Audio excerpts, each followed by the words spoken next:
दोस्तों, आप सभी का श्री आर्ट गैलरी में स्वागत है। आज के जिस टॉपिक पर हम लोग बात करेंगे वो माध्यमिक शिक्षक पात्रता परीक्षा अर्थात एसटेट 2023 जो कि बिहार विद्यालय परीक्षा समिति पटना के द्वारा आवश्यक सूचना जारी की गई है।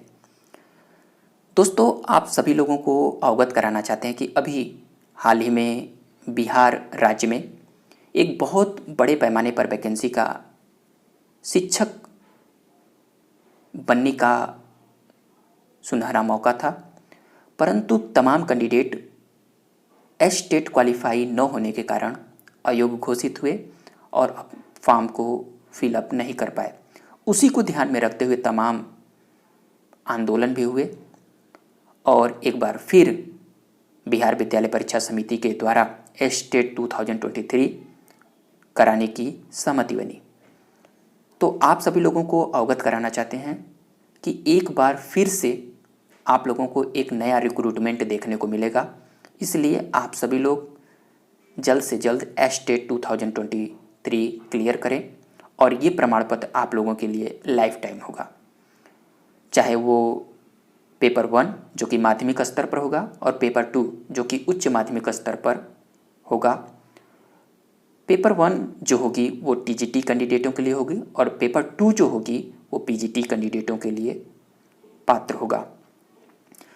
तो इस टॉपिक में जिस सब्जेक्ट के ऊपर हम लोग बात करेंगे वो आप लोगों को ललित कला सब्जेक्ट के ऊपर देखने को मिलेगा, क्योंकि इसके पहले वैकेंसी में आप लोगों को ललित कला की वैकेंसी नहीं देखने को मिली। तमाम हंगामे हुए, तमाम नोटिस जारी किया गया आयोग को। उसी को ध्यान में रखते हुए आप लोगों को इस बार 2023 के एसटेट पात्रता परीक्षा में ललित कला को भी शामिल कर लिया गया है।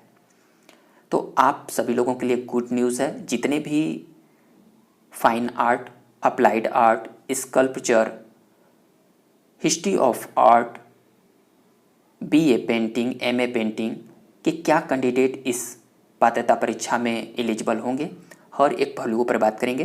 तो नोटिफिकेशन को केयरफुली ध्यान दीजिएगा। और ये पात्रता परीक्षा केवल बिहार के कैंडिडेटों के लिए ही नहीं बल्कि भारत के किसी भी राज्य में आप रहते हो और इस परीक्षा में बैठना चाहते हैं तो आप ललित कला की योग्यता निर्धारित करते हैं तो आप इस परीक्षा में पास होकर जब नेक्स्ट वैकेंसी आती है तो उसमें आप लोग पात्र होंगे। तो आप लोग सावधानीपूर्वक इस नोटिफिकेशन को पढ़ने के बाद ही आप लोग कमेंट बॉक्स में कमेंट करिएगा। तो चलिए देखते हैं हम लोग बिहार विद्यालय परीक्षा समिति पटना के द्वारा आयोजित होने वाली आवश्यक सूचना 2023 ललित कला के परिप्रेक्ष्य में।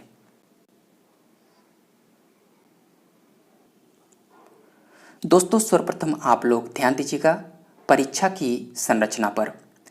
यहाँ पर पात्रता परीक्षा जो होगी आप लोगों की वो जो बहुविकल्पी प्रश्न आएंगे और इसमें टोटल 150 क्वेश्चन पुटअप किए जाएंगे और प्रत्येक क्वेश्चन जो होगी वो 1 नंबर का होगा।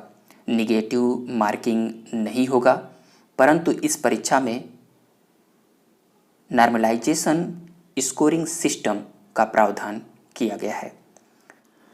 दोस्तों, अब हम लोग परीक्षा के विषय के ऊपर चर्चा करेंगे।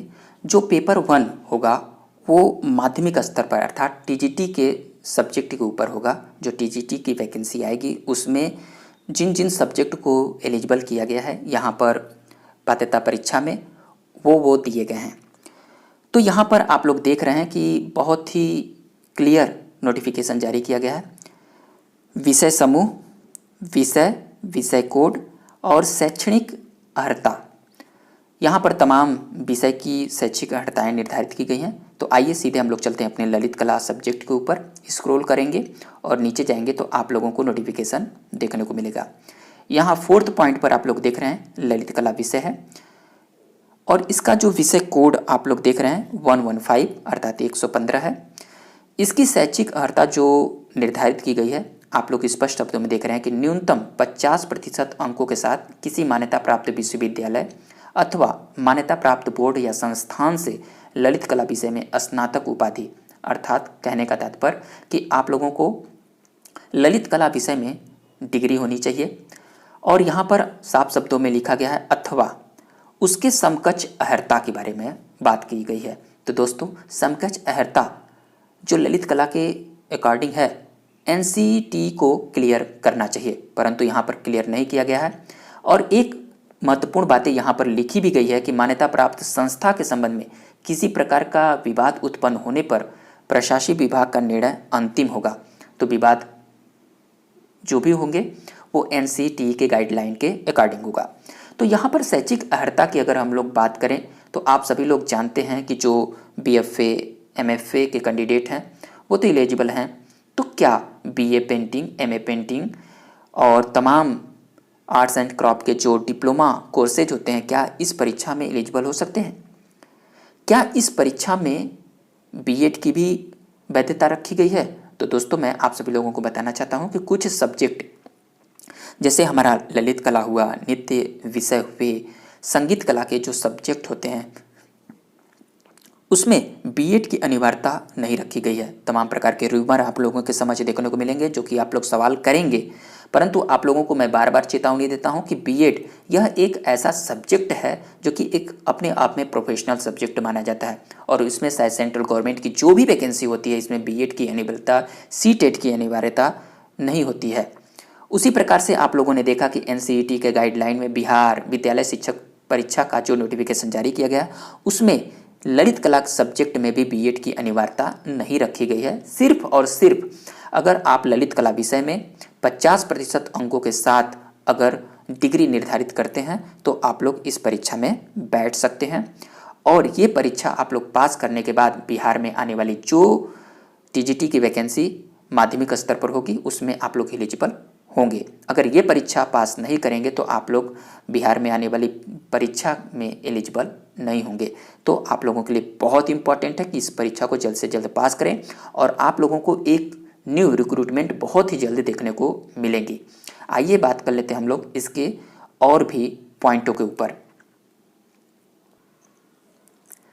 दोस्तों, इसकी उम्र सीमा एवं छूट के ऊपर बात करें तो यहाँ पर आप सभी लोगों को बताना चाहते हैं कि जो नोटिफिकेशन में जो आयु की गणना की जाएगी वो 1 अगस्त 2023 से की जाएगी और यहाँ पर जो न्यूनतम आयु सीमा रखी गई है वो 21 वर्ष होनी चाहिए। जो कैंडिडेट 21 वर्ष आयु सीमा पार कर चुके हैं वही इस परीक्षा में बैठेंगे। तो आप लोग अपनी आयु की गणना कर लीजिएगा। और यहाँ पर सभी कोटि की कैंडिडेटों के लिए जो आयु सीमा में जो ऊपरी छूट का प्रावधान है वो आप लोगों को तालिका में दी गई है, आप लोग ध्यान दीजिएगा। नेक्स्ट पॉइंट दोस्तों, यहाँ पर देखिए जो एनसीटी की गाइडलाइन है वो स्पष्टीकरण में दिया गया है कि शिक्षण एवं प्रशिक्षण की किसी भी उपाधि की मान्यता के बिंदु पर अथवा किसी उपाधि विशेष के समतुल्यता के बिंदु पर किसी भी प्रकार के विवाद की स्थिति में राष्ट्रीय अध्यापक शिक्षक परिषद एनसीटी के परामर्श से विभाग का निर्णय अंतिम होगा। तो आप सभी लोगों को बताना चाहते हैं कि अगर किसी प्रकार का विवाद होता है समकक्ष अर्हता को लेकर तो इसका एनसीटी संज्ञान लेगी और जो गाइडलाइन अपनी जारी करेगी उसी के अकॉर्डिंग आप लोग ध्यान दीजिए। तो दोस्तों, जो आप लोगों के लिए बहुत ही इम्पॉर्टेंट न्यूज़ था मैं आप सभी लोगों को इस वीडियो में प्रेजेंट किया हूँ। और जो महत्वपूर्ण जैसे पाठ्यक्रम हुआ, क्वेश्चन पेपर में कैसे कैसे क्वेश्चन पुटअप होते हैं, इसके एग्ज़ाम पैटर्न की रूपरेखा क्या होगी आदि तमाम जो इम्पॉर्टेंट पॉइंटें छुटी हुई हैं, अगर आप लोग चाहते हैं तो मैं नेक्स्ट वीडियो में उसको क्लियर करूँगा।